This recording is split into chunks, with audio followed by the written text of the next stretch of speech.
السلام علیکم ورحمۃ علیکم اللہ۔ السلام وعلیکم السلام ورحمۃ اللہ۔ آج ہمارا ایک مباحثہ اور زیارت جامع کبیرہ پر، اور ماشاءاللہ سے بابرکات مباحثے ہمارے، اور یہ مباحثے خدا کرے کہ ہمارے اور ہمارے والدین اور جو ہمارے اعزاء و اقربا دنیا سے جا چکے ہیں، اور دیکھنے والوں کے اعزاء و اقربا کے مغفرت کا سبب مغفرت کا بنے۔ سبب بنے، اور قبر کا ذخیرہ قرار جی جی پائے بالکل۔ انشاءاللہ، کیونکہ تب ہماری جو ساری امیدیں ہیں، یہ سب کچھ جو ہمارا جی ہاں۔ وابستہ ہے وہ اہل بیت سے ہے، جی دنیا بھی، برزخ بھی، محشر بھی، حتیٰ کہ جنت میں جا کر بھی اگر جوار ائمہ نصیب نہ ہو تو پھر جنت فائدہ جنت نہیں ہے۔ جنت بنے گی اس وقت، جنت کے جینے جب کا کوئی فائدہ نہیں ہے۔ ہاں جنت البتہ بنے ہمیں گی، جنت نہیں چاہیے، ہمیں خود علی چاہیے وہاں۔ ہاں جنت جوار ائمہ طاہرین، اس لیے ہم اپنے مرحوم کے لیے دعا میں جوار ائمہ طاہرین میں جگہ عطا کرے۔ چلیں، زیارت جامع کبیرہ میں ہم لوگ پہنچے تھے، صفات ائمہ طاہرین یا وہ فضیلتیں کہ جو پروردگار عالم نے اہل بیت کو براہ راست عطا کی ہیں، انہی میں سے ایک فضیلت، تاکہ تیزی سے گفتگو شروع ہو جائے ہماری، تاکہ وقت پہ ہم اپنی گفتگو ختم کر سکیں۔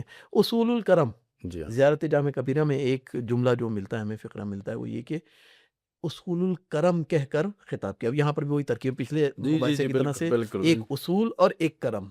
خود ایک کرامت کا لفظ قرآن میں آیا ہے، جی لقد ہاں۔ کرمنا بنی آدم، جی جی جی اور اصول وہی اصل کی جمع اصول، اور یعنی ہر کرم کی بنیاد یا ریشے جو ہیں وہ جڑ آپ اہل ہے، بیت ہیں، جڑ جڑ آپ، اہل بیت ہیں۔ بالکل بالکل۔ اب وہ کیا ہے؟ سجیتکم عادتکم الاحسان و سجیتکم الکرم۔ الکرم۔ ہاں، عادت اور سجیت پہ اگر فرق پتہ چلے تو کرم کا پتہ چل جائے گا کہ اہل بیت سجیت یعنی عادت جو ہے وہ باہر یعنی آپ بار بار انجام دیتے ہیں کوئی چیز تو عادت میں آ جاتی ہے، ٹھیک، اور سجیت وہ جو وجود ذات میں جی شامل ہاں، ہوتی ہے، شامل ہوتی ہے، جو ذات میں شامل، ذات سے جو چیز پھوٹتی ہے اس کو سجیہ کہا جاتا ہے۔ پورا بس وجود آپ کا کرم کرامت ہی جو ہے کرم۔ وہ اہل بیت کی ذات کا حصہ ہے، اس لیے کہ اصول الکرم، اصول الکرم، بس یعنی کرم بھی کیا ہے؟ خیر ہے، وہ جس طرح ہم نے جی لاسٹ جی جی مباحثے کے اندر ایک جی روایت جی ذکر جی۔ کی تھی، وہ زیارت جامع کبیرہ کے جملے ان نقل کیے تھے، ذکر الخیر خیر کنتم کنتم اول۔ اولہم۔ بس کرم جو ہے وہ بھی خیر ہے۔ یعنی ایک طریقے سے ہم یہ بھی کہتے ہیں لقد کرمنا بنی آدم، اللہ نے بنی آدم کو جو کرامت عطا کی ہے وہ ارسال رسول اور معصومین علیہ السلام کو عطا دے کر بھی یہ کرامت جو ہے نا بنی آدم کو حاصل ہوئی ہے، کہ یا وہ حدیث کی طرف جو اشارہ ملتا ہے امام حسن عسکری علیہ السلام سے جو مروی ہے، اللہم صلی علی محمد وعلی محمد، لولا محمد والاوصیاء من ولد لکنتم حیارا کالبہائم لا تعلمون فرضا من الفرائض، اس کا ترجمہ بھی لا تعلمون فرضا من الفرائض، یعنی کہ اگر رسول خدا اور ان کے بعد جو معصومین علیہ السلام اور ان کے جو اوصیاء ہیں وہ اگر نہیں ہوتے تو ہم لوگ تم لوگ جو ہے نا ایک چار پاؤں کی طرح اور چوپاؤں کے جانوروں کی طرح ہوتے کہ بالکل بھی کسی بھی اپنے فرائض میں سے اور احکام میں سے کچھ بھی نہیں جانتے۔ یعنی ایک طریقے سے کرامت بھی جو انہوں نے اللہ نے ہم کو عطا کی ہے وہ اہل بیت علیہ السلام کے واسطے عطا۔ بس معنی بن جائے گا یہ، اگر خلاصہ کیا جائے معنی کو، جم کیا جائے کرم کے معنی کو، پس اہل بیت علیہ السلام ریشہ ہیں، جڑ ہیں ہر اس چیز کی جس پر کرم صدق آتا ہے۔ ہاں، یعنی جہاں پر بھی جی کرم ہے جہاں وہاں بھی پر کرم کی بات آئے گی اہل بیت علیہ السلام پہلے آپ کے ذہن میں آئیں گے۔ ٹھیک، اب یہ اگر اس کے اندر کچھ اور مطالب ہیں تو بیان کریں، نہیں تو پھر ہم اچھا، تھوڑا سا لفظ کرم پر اگر گفتگو کی جائے تو کیوں یہاں پر کرم کہا گیا ہے اہل بیت علیہ السلام کو؟ کچھ اور بھی کہہ سکتے تھے۔ کرم کا تعلق اہل بیت علیہ السلام کے ساتھ بہت گہرا ہے۔ دو شخصیات ہمیں ملتی ہیں، جناب امام حسن مشتبہ کو کریم کہا جاتا ہے، جناب معصومہ سلام اللہ علیہ کو کریمہ اہل بیت کہا جاتا ہے۔ تو کرم کا معنی ہے کیا؟ کرم کا معنی جب ہم نے دیکھا تو بہترین معنی سامنے آیا کہ اما الکرم فالتبرع بالمعروف والاعطاء قبل السؤال، یعنی کرم ایسا نہیں ہے کہ آپ مانگے تو وہ آپ کو عطا کرے، کریم وہ ہے جو بلکہ خود بڑھ کر جو ہے وہ آپ کے مانگنے سے پہلے بڑھ کر وہ آپ کو چیز عطا کرے، نہ صرف چیز عطا کرے، اتنی عطا کرے کہ آپ کو کچھ دوسری چیز کی احتیاج ہی نہ ہو، کسی چیز کے محتاج آپ نہ رہیں۔ اور یہ اہل بیت کی زندگی میں ملتا ہے، کتنے لوگ آئے شکایت کی، فقر کی، کا پتھر اٹھاؤ، کا اس پر میرا نام لو۔ غالباً ابو ذر غفاری آئے تھے یا عمار یاسر آئے تھے، حضرت مقداد، جی حضرت مقداد کے حوالے سے ملتا ہے۔ تو یہ خود یہ کرم ہے کہ ہم کرم کی جڑ ہیں، ہم کرم کی جو ہے وہ ریشہ ہے، بیخ ہے۔ تو بہترین اس پہ جو ہے وہ چیزیں سامنے آ سکتی ہیں، اور اسی میں بات کو آگے بڑھائیں انشاءاللہ۔ نکات اگر ہیں آپ کے پاس؟ نہیں، آپ مکمل کر لیں بات اگر آپ کی رہ گئی۔ نہیں انشاءاللہ پھر چلیں۔ اصول الکرم یعنی ہر کرم کی جڑ جو ہے وہ اہل بیت علیہ السلام، یعنی جڑ نہیں ہے، اصول ہے۔ اصول کا مطلب کیا ہو جائے گا؟ اصل کی جمع ہے نا، جی جی جی، اصل کی جمع اصول جڑیں ہیں، جڑیں، جی ہاں جی، ایک جڑ نہیں ہے، جڑیں جڑیں یہ کرم بھی جی ایک جی نہیں ہے، کئی جہاز سے یہ کرم جو ہے وہ سامنے آتا سامنے ہے۔ آ سکتا ہر جس جیسے بھی جی کرم جی ہوگا، بالکل جہاں پر جس جیسے کرم ہوگا اس جیس میں اہل بیت جو ہے وہ وہاں پر اس کی جو جڑ اور ریشہ اور بیس جو ہے وہ اہل بیت وہی ہوں۔ والی سب بات کا ہو گئی۔ کرم ایک ہی ہوگا۔ ہاں اب سب یہاں کا پر ایک کرم۔ روایت ذہن میں آ گئی، الکلام یجر الکلام۔ ہوں۔ ایسا نہیں ہے کہ جو نبی اکرم کا کرم ہے وہ مولا کائنات کے کرم سے فرق کرتا ہو، نہیں، حتیٰ کہ خواب میں بھی اگر کسی نے ان کو دیکھا، ہاں وہ واقعہ موجود ہے، وہ روایت موجود ہے کہ امام صادق علیہ الصلوۃ والسلام کا دور ہے، جی اور جو ہے وہ دیکھ رہا ہے کہ جو ہے وہ خواب دیکھا اس نے کہ رسول اکرم سامنے تشریف فرمائے، رطب کا طبق جو ہے وہ سامنے ہے، اس میں تھال میں کھجوریں موجود ہیں۔ میں نے کہا کہ یا رسول اللہ اگر ہو سکے تو کھجوریں مجھے دے دیجئے۔ یا رسول خدا نے 1 دی 2 دی یہاں تک کہ 18 کھجوریں دی۔ میں امام صادق کی خدمت میں گیا، وہاں پر بھی یہی منظر دیکھا، جب امام سے سوال کیا امام نے 18 کھجوریں دی، کہ مولا اگر 19ویں مل جائے، کہ نہیں ہمارے جد نے اگر 19 دی ہوتی تو ہم بھی تمہیں 19 دے دیتے۔ بس دے دیتے۔ حتیٰ کہ خواب کے اندر بھی ان میں کوئی فرق فرق نہیں نہیں ہے، ہے، بس ایک یعنی اتصال کرم جو ہے وہ ایک ہی کرم ہے، کیونکہ یہ کرم جو ہے وہ کوئی صفت پروردگار، خدا بھی کریم ہے، وہ کریم رب، اس کی صفت کرامت کے مظہر اہل بیت۔ اہل بیت اہل علیہ بیت ہیں۔ السلام۔ وہی ہم نے پچھلے مناسبت اور مذاکرے کے اندر بھی، پچھلے مناظرے، پچھلے نشست میں اور پچھلے مذاکرے کے اندر جو ہے نا وہ ہم نے یہ اس بات کا تذکرہ کیا تھا کہ کرامت، اگر آپ کو اصل جو کرامت ہے وہ کرامت ان سے طے پائے گی، کرامت کہاں کہاں پر جا رہی ہے۔ ملاک اور معیار کرامت کا کرامت کا اہل بیت ہے۔ وہی اس جڑ کے جب علاوہ ہم نے کہہ دیا یعنی جی۔ مقامات کے بھی، اگر یہ کرامت سے انسان کو ایک مقام بھی عطا ہوتا ہے۔ ایک صاحب ابن عباد کا مجھے ایک اچھا شعر یاد آ گیا یہاں پر، کہ وہ اسی چیز کو جو ہے نا ایک طریقے سے بیان کر رہا ہے۔ وہ کہہ رہا ہے کہ اس نے انشا کیا، وہ شعر کو جو ہے نا اس نے پڑھا کہ قالوا علی علا، قالوا علی علا قلت لا، کہتے ہیں کہ امیر المومنین کا جو مقام ہے وہ بلند ہے، لیکن میں کہتا ہوں نہیں، ان العلا بعلی علا، جی علو کا جو بلندیاں جو ہیں وہ علی کے واسطے بلند ہوئی ہیں۔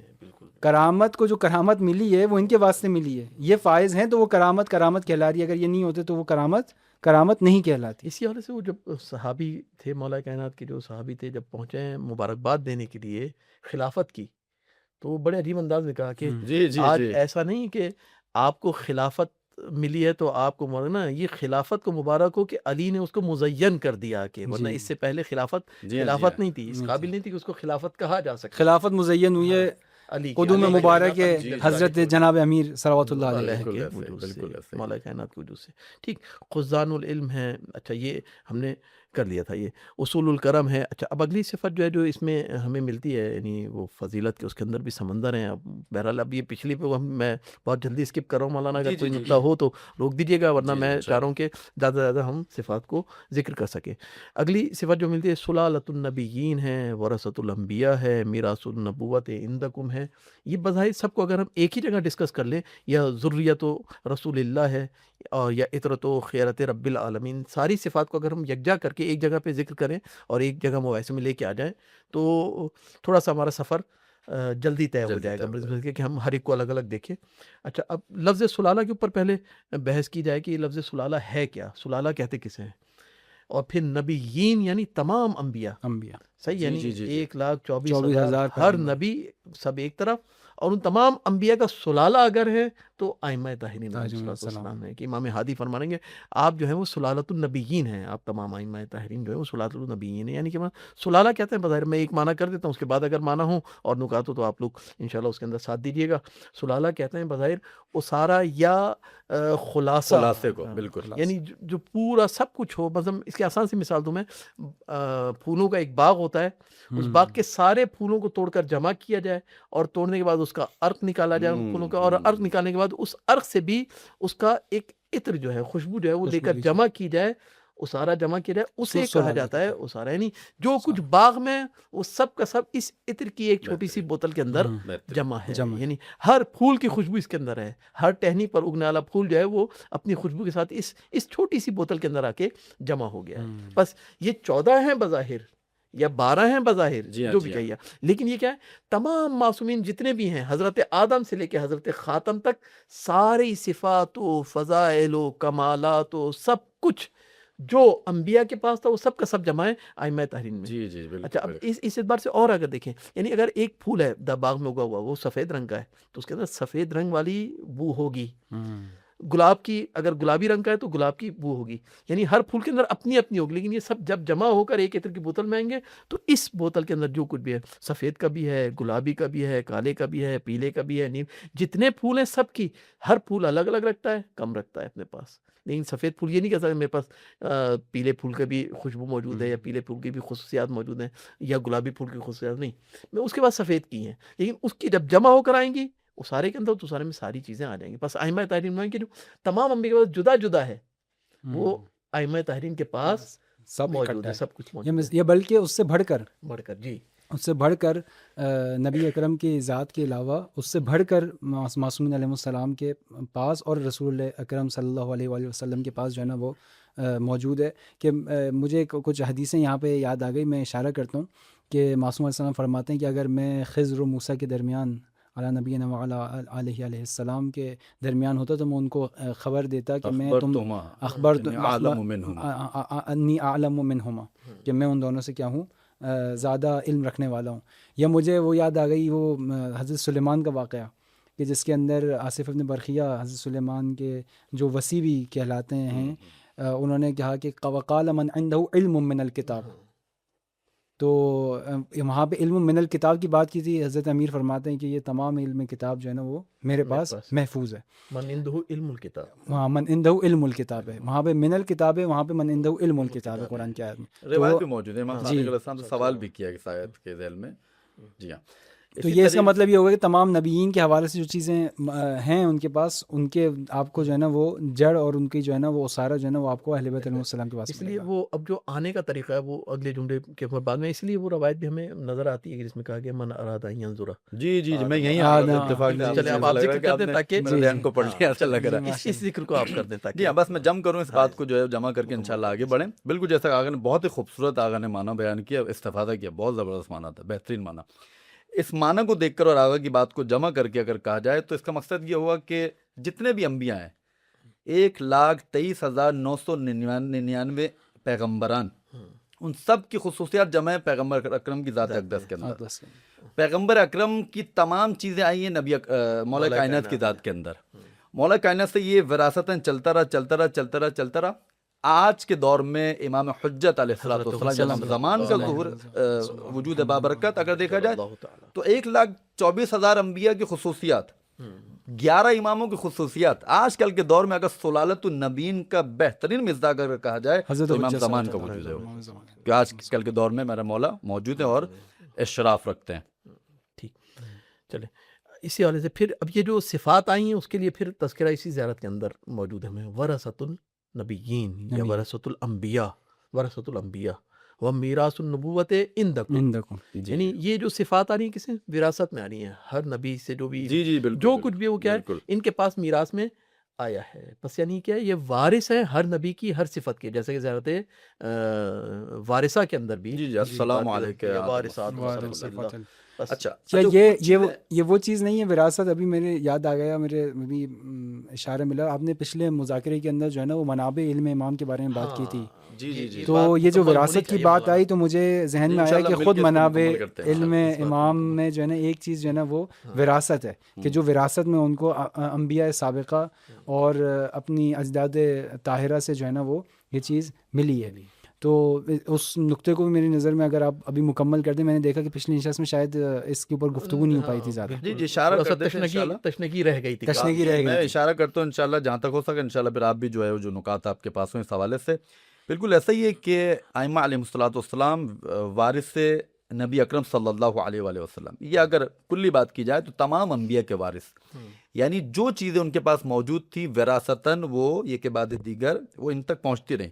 اس میں اگر چیزوں کو دیکھا جائے, علم کی تو ہم نے بات کی تھی لاسٹ ٹائم, ابھی جو ہماری گفتگو ہوئی تھی پچھلے مذاکرے میں, تو وہاں پر خزان العلم کی جب بحث آئی تھی وہاں پر ہم نے بات کی تھی کہ علم کے وارث بھی نبی اکرم کے علم کے وارث ائمہ علیہ السلام. سب سے پہلا مصداق امام علی علیہ السلام, اس کے بعد پھر یہ سلسلہ آج تک جو ہے وہ جاری و ساری ہے.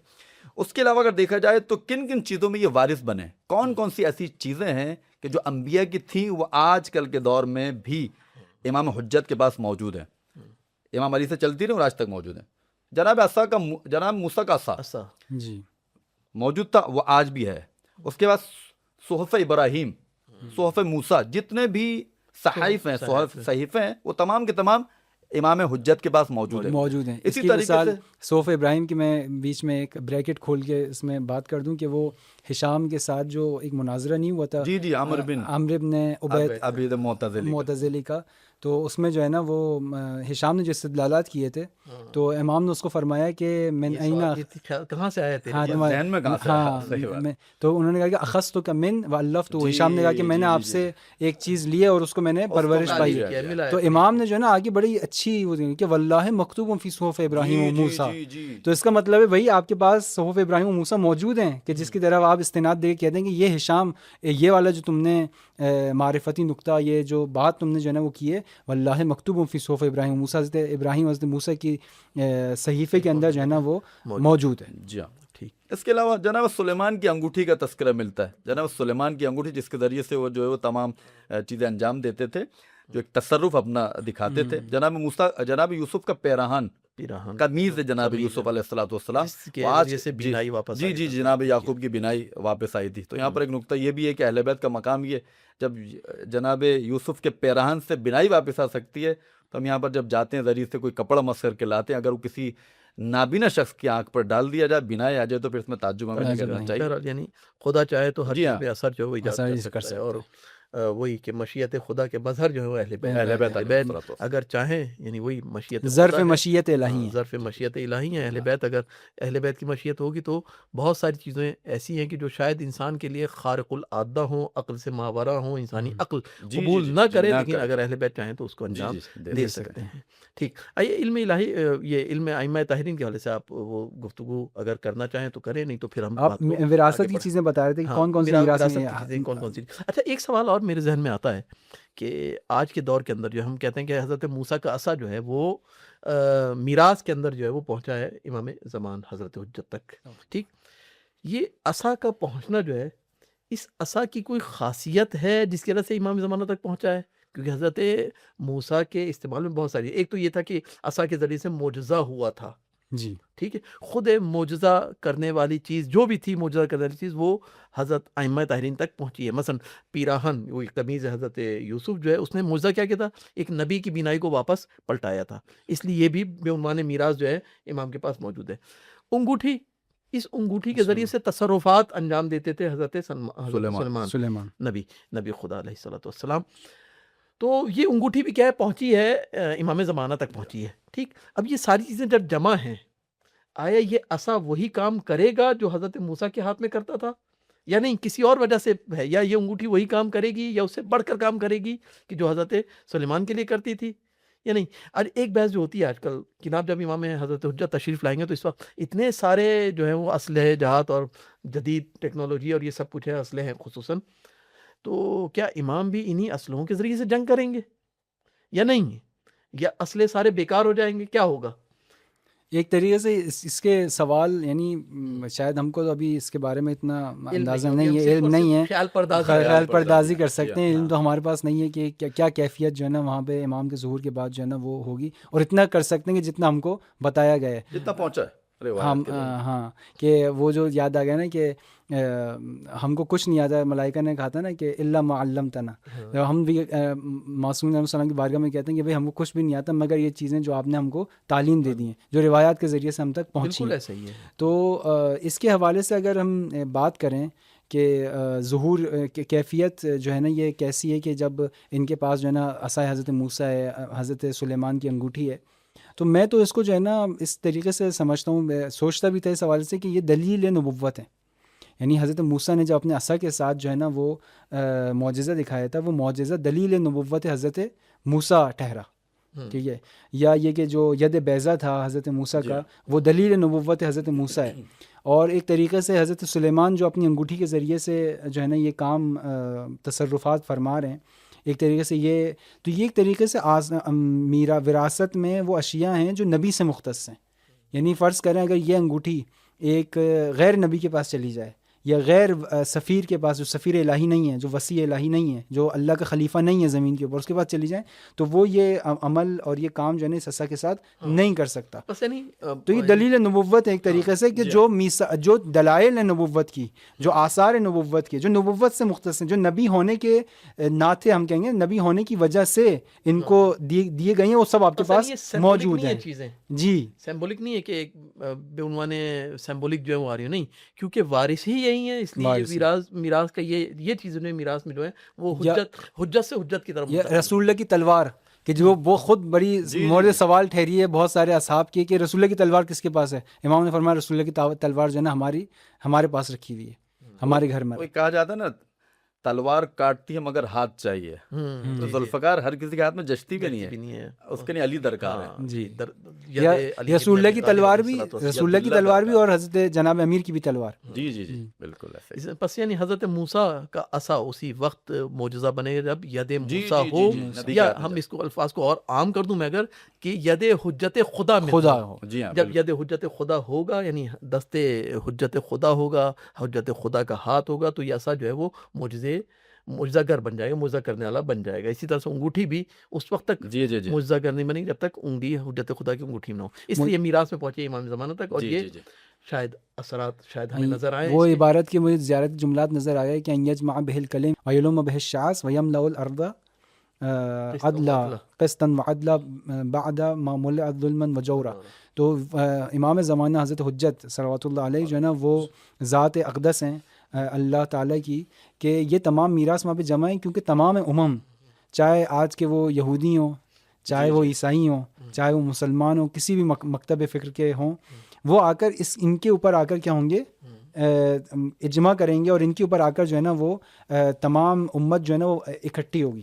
امام زمانہ وجہ ہے، آپ سمجھیں کہ وحدت ہے بین مذاہب اور انسانوں کے درمیان ہے، کیونکہ تمام آثار نبوت کی ان کے پاس ہیں. جب یہودی آئیں گے امام کے پاس، ممکن ہے بولیں بھائی آپ کے پاس حضرت موسیٰ کی کیا آثار مثلا موجود ہیں، ممکن امام جب آثار نبوت حضرت موسیٰ ان کے سامنے رکھیں گے تو وہ سمجھیں کہ یہ حقیقی ہمارے وارث جو ہے وہ حضرت موسیٰ کا امام حضرت حجت صلوات اللہ علیہ. اور شاید یہی وجہ جب امام زمان علیہ السلام جب ظہور فرمائیں گے، جو روایت بھی ملتی ہے ہمیں کہ جب کعبے سے ٹیک لگا کے جب خطاب کریں گے لوگوں سے کہ میں ہی ابراہیم ہوں، میں ہی اسماعیل ہوں، میں ہی موسیٰ ہوں، میں ہی عیسیٰ ہوں، یہاں تک کہ وہ لے کر آئیں گے کہ میں ہی محمد ہوں، میں ہی علی ہوں. اس کا مطلب بتا رہے ہیں کہ جو سلالۃ النبیین میں ہماری بات چل رہی تھی، تو میں ہی سلالۃ النبیین کا کامل مصداق اس وقت میں ہوں. چلیں بات کو آگے بڑھائیں. یا ایک میں اس کو تھوڑا سا بات کو میں تھوڑا سا اور ڈیپتھ میں لے جاؤں کہ آج کل بڑی ایک بحث چل رہی ہے، وہ سب کو پتہ ہوگا کہ بھائی وحدت کیسے ہوگی، مسلمانوں کے درمیان وحدت کیسے ہوگی. تو میں جب بھی یہ سوال آتا ہے تو میں ہمیشہ جو ہے نا حضرت زہرا سلام علیہا کا جو ہے نا وہ جملہ مجھے ذہن میں آتا ہے کہ بھائی وحدت کا جو معیار ملا کے وہ ولایت امیر المومنین ہے، اس کے اوپر اکٹھے ہو گئے تو معاملہ صحیح ہو جائے گا. اس سے تفریق ہوا تو اختلافکم الی یوم القیامہ، اختلاف قیامت کے دن جو آپ کے بنے وہ اسی کے بعد سے بنے نا، جو فرقے جو بٹے ہیں، جو یہ یعنی ولایت اہل بیت علیہ السلام اور معصومین علیہ السلام جو ہے نا وہ چیز ہے کہ جس کے اوپر تمام چیزیں جو ہے نا وہ اکٹھی ہوں گی. اگر اس کے اوپر اکٹھا نہیں ہوا معاملہ تو پھر اختلاف ہی اختلاف، وہ قیامت تک اختلاف رہے گا. تو لہٰذا وہ جو افراد بہرحال وحدت کی بات کرتے ہیں میرے ذہن میں آتی ہیں، تو اس کا جو محور اور ملا کے وہ ولایت امیر المومنین. زیارت جامع میں بھی اشارہ جس کی طرف کہ آپ اہل بیت وہ شخصیات ہیں کہ جو آپ جدا چیزوں کو ملانے والے ہیں، افتراق کو اشتراک میں تبدیل. نقطہ اتحاد جو ہے وہ سب کا جو ہے وہ ولایت مولا کائنات سیدنا ابی طالب ہے اور معصومین علیہ السلام ہے، کہ انہی کے ذریعے سے آپ جو ہے وہ وحدت کو سمجھ بھی سکتے ہیں، اور انہی کے ذریعے سے آپ معیار وحدت اور ملاقات وحدت جو ہے انہی کے ہی در سے ہمیں ملیں گے. مثلا آج کے دور کے اندر اگر آپ یہ دیکھیں کہ ہمیں معاشرت کرنی ہے، مختلف فرقوں کے ساتھ رہنا ہے، تو اگر وہاں پر وحدت کا ملاک اور معیار ملے گا تو اسی در سے ہی ملے گا. بالکل. آپ کہاں پر کن کے ساتھ کس طرح سے معاشرت اور ہونا چاہیے آپ، کیونکہ وہ اختلاف جو ہے سلسلہ اختلاف کو سلسلہ وہ وجہ ہے نا، وہ حل ہی اہل بیت علیہ السلام کریں گے. پر اس کا مطلب ہے کہ آپ اصول عقائد کے اندر آپ جو ہے وہ کسی طرح سے کوئی امکان نہیں ہے. ہاں باقی چیزوں کے اندر جو ہے آپ وہ معاشرت کے عنوان سے آپ جا کے مل سکتے ہیں، بیٹھ سکتے ہیں. وہ جو مناظرہ رکھا تھا مامون نے حضرت امام رضا علیہ السلام کا خراسان میں، جب آئے تھے تشریف فرما ہوئے تھے، تو وہاں پر جو ہے نا وہ سب تمام امم اور تمام بلاد کے جو باقی ادیان کے بھی تھے، چاہے وہ مسیحی تھے، چاہے وہ یہودی تھے، یا سب کو انہوں نے بلا کے انہوں نے جب سوالات کیے ہیں حضرت امام رضا سے، اور امام رضا نے ان کو جو جوابات دیے، تو علم کا جب ان کو جھلک ملا وہاں سے کہ یہ علم کا جو ہے نا وہ ایک طریقے سے ان کو معاملات جو ہے نا بہت حل ہونے شروع ہو گئے. تو بہرحال بہت سارے لوگ وہاں پہ سمجھ گئے کہ بھائی اگر جہاں پر اختلاف حل ہوگا، جہاں پر جو ہے نا یہ وحدت حقیقی معنوں کے اندر جو ہے نا وہ آ سکتی ہے، وہ اہل بیت علیہ السلام کا دروازہ ہے. یعنی ساری انسانیت جس نقطے پر جمع ہوگی جمع ہو گئی. اہل بیت ہے. اور اس کا تاثر ملتا بھی ہے. مثال کے طور پہ آپ یہودیوں کے پاس بھی جائیں گے جو ہیں، وہ مثلاً منجی اور ماشیہ جس کو کہتے ہیں، اس کا جو ہے نا وہ تذکرہ کرتے ہیں، موعود کا تصور کرتے ہیں. تو لہٰذا ان کے بھی ہے کہ ایک ایسی ذات ہے خدا کی طرف سے جو آئے گی، وہ سب اس کے اوپر جو ہے نا اکٹھا ہوں گے، اور وہ دنیا کو جو ہے نا وہ طریقے سے منجی ثابت بیت النبوہ کہہ کے بھی سلام کیا گیا ہے زیارت کے اندر، جو کہ پہلا فقرہ تھا جس کو اب ہم لے کے آ رہے ہیں اس وقت. اور مختلف الملائکہ، یہ دو ایسے فقرے ہم ایسا کرتے ہیں کہ اس کو ہم اہل بیت النبوہ کو ابھی ہم کر لیتے ہیں، اور باقی مختلف الملائکہ کو اگلے جلسے میں کریں گے. اہل بیت النبوہ، السلام علیکم یا اہل بیت النبوہ. اہل بیت النبوہ کا اگر آپ دیکھیں تو یقیناً جتنے بھی ہم نے فضائل اس میں بیان کیے، اس کی برگش اسی ایک فقرے کی طرف ہے. یہاں پر اگر دیکھا جائے دقت، اگر علمی حوالے سے دیکھا جائے تو یہاں پر جو ترکیب امام ہادی علیہ الصلوۃ والسلام نے استعمال کی ہے، اہل بیت النبوہ کا ہے، اہل بیت نبی نہیں کہا. جی بالکل. خود اگر اس کو ہم تفقیق کریں، اس کو اگر ہم کھولنا چاہیں، دیکھیں اگر اس طرح لیں، نبوت کے دو گھر ہیں، ایک ظاہری گھر ہے اور ایک باطنی گھر ہے. ظاہری گھر تو یقیناً مراد نہیں ہے، گرچہ وہ بھی، جی ہاں، ایک مادی اور ایک معنوی اور روحانی گھر ہے. یعنی نبی کے دو گھر ہیں. جی ہاں، نبی کی دو جہتیں، جی، دو جہتیں. ظاہری گھر ہے جو بیت نبی ہے. جی جی جی جی. ایک نبی کے عہدہ منصب نبوت خاتمیت کا گھر، جی ہاں، نبوت کا جو نبوت کا گھر ہے وہ گھر. یا اگر اور اس کو استناد کیا جائے تو یہ وہ گھر ہے، خاتمیت کا گھر، جس میں تمام اسماء پروردگار متجلی ہو رہے ہیں. یہ وہ گھر ہے. تو یہاں پر جو اشارہ یقیناً وہ باطنی گھر کی طرف اشارہ ہے. وہ جو باطنی تعلق ہے اہل بیت رسول کا نبی اکرم کے ساتھ، وہ کیا ہے؟ تو ہمیں بررسی کرنا ہوگا، ہمیں یہ جستجو کرنی ہوگی کہ باطنی مقامات جو ملتے ہیں اہل بیت کے رسول اکرم کے ساتھ، وہ کیا کیا ہیں. ایک آدھ مثال دوں گا انشاءاللہ اپنی بات کو آگے بڑھائیں. سب سے بہترین مثال غار حرا کی. جب وہی آئی ہے تو وہاں پر وہی مولا کائنات دیکھ رہے ہیں جو نبی اکرم دیکھ رہے ہیں. یا علی انک تسمع ما اسمع وترى ما ارى. صرف فرق کہاں پر ہے؟ نبوت اور امامت کے اندر. شیطان کی ایک طریقے سے جو اعتراض تھا، یا شیطان کی جو آہ و بکا جو ہے نا بلند ہوئی تھی، اس کہا کہ یہ چیخ کیسی ہے، ہاذی رنۃ الشیطان، رنہ، یہ شیطان کی چیخنے کی آواز ہے. تو وہاں پر وہی فکر جو نبی اکرم نے اپنی زبان سے جاری فرمایا، یا علی انک تسمع ما اسمع وترى ما ارى. اور اس سے پہلے کا ایک جو فکر ہے وہ بہت ہی اچھا، وہ خود ایک مقام باطنی کو سمجھا رہا ہے. انی ارى نور الوحی واشم ریح النبوہ. یعنی میں کیا دیکھ رہا ہوں؟ وحی کے نور کو دیکھ رہا ہوں.